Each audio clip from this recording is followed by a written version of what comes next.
This is the second part of my explanation to you of original sin and the mystery of iniquity. So,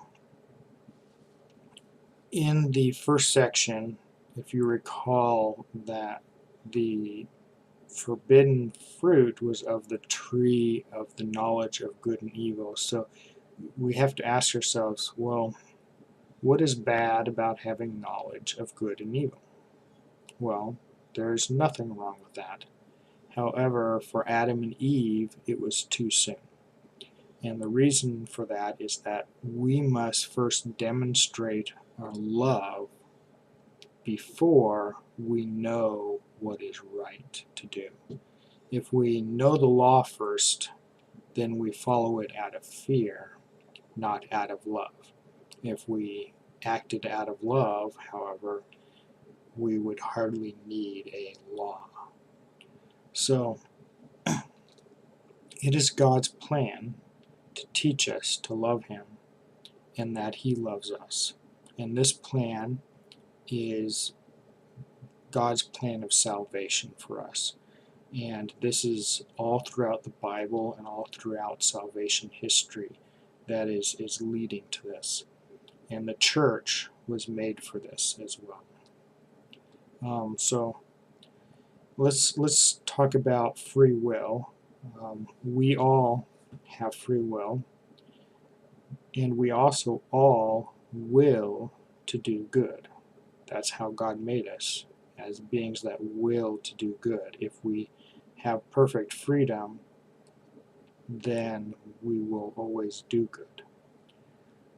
But evil is existing because we have a darkened intellect and a weakened will. Our darkened intellect is what misleads us to what is truly good. And a weakened will means that even if we know what is good, we don't always have the strength to follow it. And this tendency to sin is called concupiscence. And it is God's grace, God's sanctifying grace, that gives us the strength to overcome these problems. God works through us in His grace and elevates our nature so that we have the ability to achieve perfection as God intended it. However, we still have to work at it. We have to strive for it by developing proper habits of behavior that give us the strength to do good. And by God's grace, we will also be revealed the truth about what is good as we seek it. And so, where do we get sanctifying grace?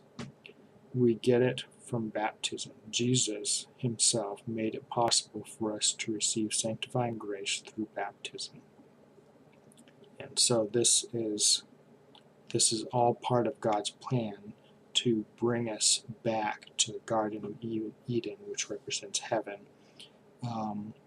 by restoring grace in us, restoring the desire to be united with God and to achieve our perfection. So with that, that's all I had to say about original sin.